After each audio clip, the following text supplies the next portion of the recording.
Les grilles se sont définitivement fermées mercredi soir, mais une vraie résistance s'est organisée à l'intérieur du magasin Virgin de Strasbourg.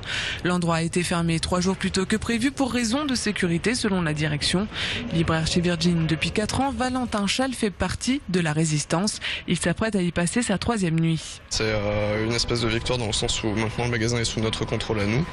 Je pense que c'est important aussi pour nous de rester le plus possible sur les lieux en fait parce que c'est notre lieu de travail en fait, on y est aussi attaché.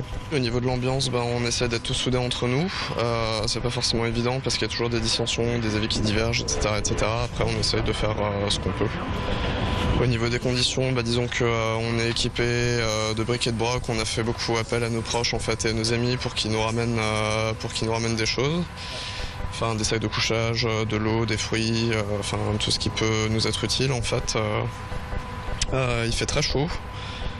Les nuits sont un peu compliquées, Ensuite, on fait comme on peut. Les premiers jours ont été tendus. Les salariés n'avaient pas le droit de circuler librement. Une fois entrés, compliqué de sortir. Aujourd'hui, le rapport de force a changé. Tous sont libres de mouvement et se relayent d'ailleurs par petits groupes. On continue de lutter. On est plus que tout déterminés. On n'est pas franchement fatigué. Il fait chaud dans le magasin, mais jusqu'à présent, on a une ambiance très bon enfant. Surtout depuis aujourd'hui. Hier, c'était pas franchement bon enfant. Hier, c'était très tendu, très serré, Il a fallu négocier toutes choses, même l'accès aux toilettes dans un premier temps nous avait été refusé, c'est-à-dire que le premier jour d'occupation on nous a bien signifié que si on restait dans le magasin on était enfermé, l'électricité était coupée, en fait c'était de la séquestration On nous a dit vous restez d'accord mais vous êtes séquestrés, vous ne sortez pas, vous n'allez pas aux toilettes. Donc il a fallu négocier vraiment pas par pas, alors que c'est du bluff, c'est de l'intimidation. Certains ont craqué et finalement le premier soir on était 5, puis un 6e nous a rejoint pendant la nuit.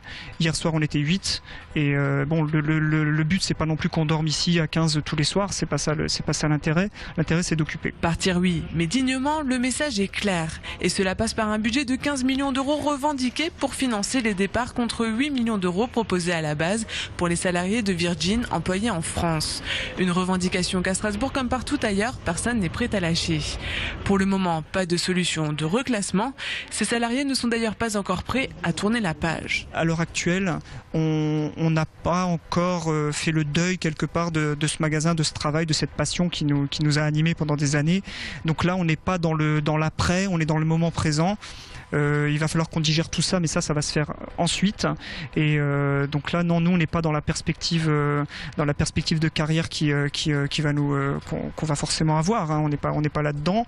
On est vraiment dans l'action du moment, dans les revendications. L'inauguration rue du 22 novembre s'était faite en 1999. Samedi après-midi, aux alentours de 17h, les résistants de ce Virgin offriront à leur lieu de travail une dernière soirée. Une soirée de clôture. La liquidation judiciaire de la chaîne est quant à elle examinée lundi par le tribunal de commerce de Paris.